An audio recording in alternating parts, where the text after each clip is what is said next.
What's up, everybody? Welcome back to the channel. And before I get going here, I just wanted to put a little message out that you guys may have noticed that I've recently been uploading some self-made audiobooks to the channel.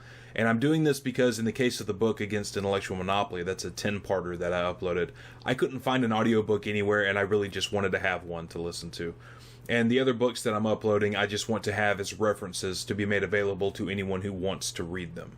So feel free to check those out if you're a nerd like me and you like spending your downtime reading and listening to audiobooks that better help you understand political theory and history. Those are there for you. But as for this video, this is going to be a response to someone that I have a lot of respect for, and that is Yaron Brook. Yaron is an objectivist who also is the chairman of the board at the Ayn Rand Institute. Yaron has done a lot of great work spreading the message of a significantly reduced government, and he's been a champion of capitalism. But when it comes to the topic of anarchism and even anarcho capitalism, it's usually the same old thing about how it can't happen, it's destructive, and we'll basically all start murdering each other whenever the government's not there. But I don't want to strawman the guy. I want to let him make the arguments for himself, and I'll just respond afterwards. So without further delay, let's jump into Yaron Brook's response to the question of anarcho capitalism. Interested in the point you raised about anarchy there. What do you make of anarcho-capitalism as a philosophical movement, as it was promulgated by people like Rothbard? Do you think that the idea of a stateless society driven by property rights, markets, that some libertarians in America would very much like to become reality still, is simply implausible or more fundamentally undesirable in some way? It's fundamentally undesirable because but it's a mythology. It's pretense. It's a rationalistic construction that cannot exist, metaphysically cannot exist. Let's start with anarcho-capitalism. You can't have, those are contradictions in terms. Anarchism is the negation of capitalism. Anarchism is the negation of property rights. Property rights need an enforcement mechanism. You have to be able to enforce property rights. And that enforcement mechanism is government. Okay, so already I have to pause and dismantle this nonsense because he said a couple of things here. First off, he said that anarchism is the negation of capitalism. It's not. Anarchism by itself simply means no rulers. It's similar to atheism in that it tells you nothing about what is being proposed aside from a negation of the core issue at hand. And the issue in this case is government, or any institution that directly imposes a coercive authority. That can be thought of as what anarchism really opposes. It opposes rulers, it opposes coercive authority. So no, anarchism doesn't negate capitalism. His second point is that capitalism cannot survive without a government. Yaron might not realize this, but he's actually using a pretty standard argument put forth by anarcho-communists. The problem is that this argument is fallacious. In order to have capitalism, there does have to be a system in place that respects and protects property rights, as property rights are essential to capitalism. But Yaron makes an incorrect assumption, in that the system has to be headed by a coercive authority imposing itself on the masses. The anarcho-capitalist position is that the government by definition is illegitimate, and that the supposed defense services that will actually protect property rights, unlike the current status system that violates them, can be done in the market with privately ran institutions that can be contracted to provide defense services. There is plenty of ANCAP theory over the last half a century detailing ideas about how this can be accomplished. If he doesn't like that idea, that's fine, that's a fair argument that can be had, but to pretend it's ideologically impossible because without a coercive state capitalism ceases to exist is fallacious. There is a lot to cover on the topic of private defense versus government defense, so I would recommend anybody wanting further info to check out my videos on privatizing defense. If everybody is trying to enforce their own property rights, then ultimately there's no mechanism by which we arbitrate disputes. The mechanism that they present are private courts and private armies. Defaults to civil war, defaults to, because you've given different entities the ability to define property rights in different ways over the same territory, over the same property. How do they arbitrate the dispute? They can go to court, but why bother? If I have a bigger weapon than you, why would I go to court? I'll just take you over and impose my view on you. Yaron sees this system as inherently chaotic because there is not a monopoly of law and rulers at the top to keep everyone in line. And there's two problems I see with this. The first is that the society we're advocating is one of voluntarism. That's it. All representation, all interactions, and all exchanges between individuals and organizations just have to be voluntarily contracted and not coerced. The only actions considered crimes are property rights violations, ideally: theft, murder, assault, and fraud. Government, at least as it exists today, and as far as I can tell from studying history, has always resulted in abuses of all of these things. Theft through its method of revenue, for example. Murder through its conquests in wartime, for example. Assault in its brutality when enforcing its laws. Fraud through posing as a human rights organization which is deemed necessary to secure order in society, for example. Every state, to one extent or another, has done this. Now, to be fair, I know Yaron himself does not support current forms of government, and I do commend him for that. But even under his restricted government minarchist system, where the government exists in a very small restricted form, it still has a monopoly on law, enforcement of said law, and the sentencing power of the courts. The growth of any state is an inevitability, and no better example has ever existed in human history for the flaws of minarchism than here in the United States. Never before had a government been created expressly with a design of limited and restricted government, let alone the level of restrictions imposed on the growth of the state here in the U.S. Yet, before the ink was even dry on the Bill of Rights, Washington was riding into Tennessee with an army to kill Americans over whiskey taxes. Within the first 50 years of this country's history, it was unrecognizable to the republic that had been created in the 1780s and 90s. In less than a century, it had a civil war where one half of the country warred with the other half, and more than 600,000 Americans were killed. A banking cartel and income taxes were imposed on the nation about half a century after that, and then today we have perpetual war, massive debt financed through deficit financing, and the largest state government in human history. The growth of any state is inevitable. Now, to his critique of private defense and private courts, it's really kind of simple, and I think I've already explained this. No institution or organizations or individuals get to exist above society's rule of ethics and morality. This necessarily eradicates government. All exchanges, interactions, and representation must be voluntarily contracted. Different regions may have different rules, and to live in those areas you'll have to agree to the rules of those areas, but everyone is subject to the same rules. There are no rulers.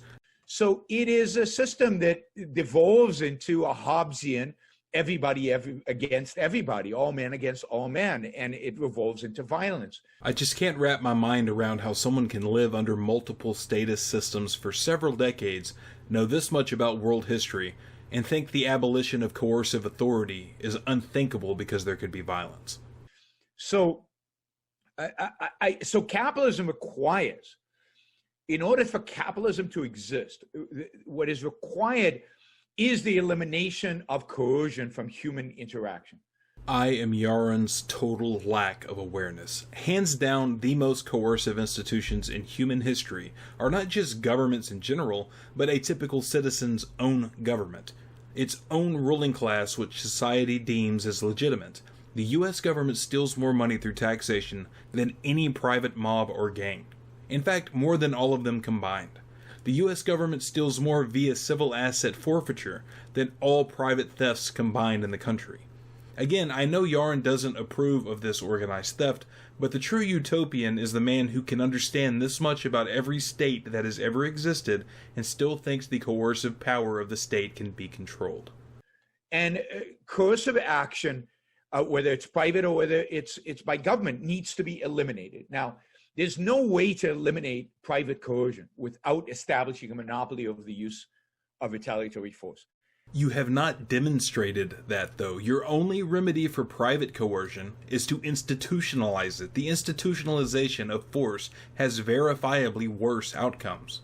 And that monopoly is government. And if they don't like the word government, call it something else. I don't care. But you need an institution, a human institution, that actually excludes, whose whole job is to make sure that people don't use force against one another. And if you don't do that, if you leave it so-called to competition, there is no competition, because when force is allowed, in a sense, and now is competed over, then the guy with the bigger gun wins, just like the guy with the best product wins. We're saying private institutions can make it their whole job to ensure that force isn't being utilized against their clients.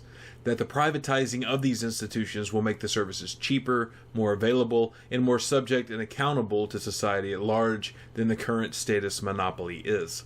More competition, more accountability, and no coercion required. In competition, the guy with the better product does tend to win, and that's why we want that incentive structure applied to security and dispute resolution services. The idea that private companies are going to send out, let's call them dispute resolution operators, or DROs, and these guys are just going to go to war with other competing DROs is laughable for a couple of reasons. For one, violence is not only incredibly expensive if directly imposed, but what happens to a voluntarily funded organization that is openly engaging in violence like this before the public eye?